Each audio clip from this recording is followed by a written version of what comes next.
ওই ভাই বোঝে যেই ভাই প্রবাস জিন্দেগি কাটায়। প্রবাসে না গেলে কষ্ট বোঝা যায় না।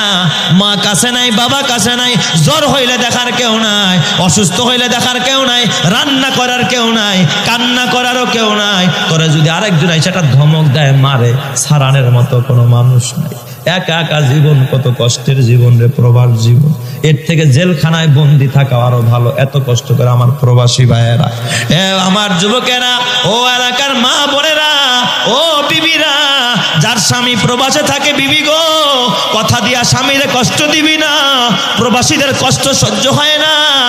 আমার বাজার, ওই 10 জন প্রবাসীর ভিতরে এক প্রবাসী ভাই আমারে বুকে নিয়া হাউ মাউ করে কান্দে। আমি বলি, যুবক রে, তুই এত কান্দুস কা? তোর চোখে পানি কা? যুবক আমার ডাক দেয়া, হুজুর, আমি তো কষ্ট সহ্য করতে পারি না। ছোট্টবেলায় আমার মা একটা মুহূর্ত আমার দূরে রাখতো না। আমার মা আমার এত ভালোবাসতো, আমার বাবা আমার এত ভালোবাসতো।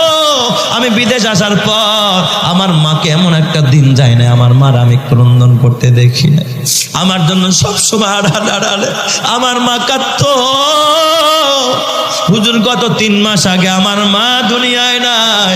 আমার ওই অভাগা মা মারা গেছে। আমি মাত্র আসছি, আকামা পাই না, এখন আমি দেশেও যাইতে পারি না, মায়ের কবরটাও দেখতে পারি নাই। মারে মরার পর একটা নজর দেখবো তাও পারি না। হুজুর, এখন আমি আর রাতের বেলায় ঘুমাইতে পারি না, কারণ আমি আসলাম মার জিন্দা রাইখা, এখন বাসায় গিয়া দেখবো আমার মা কবরে শুয়ে আছে।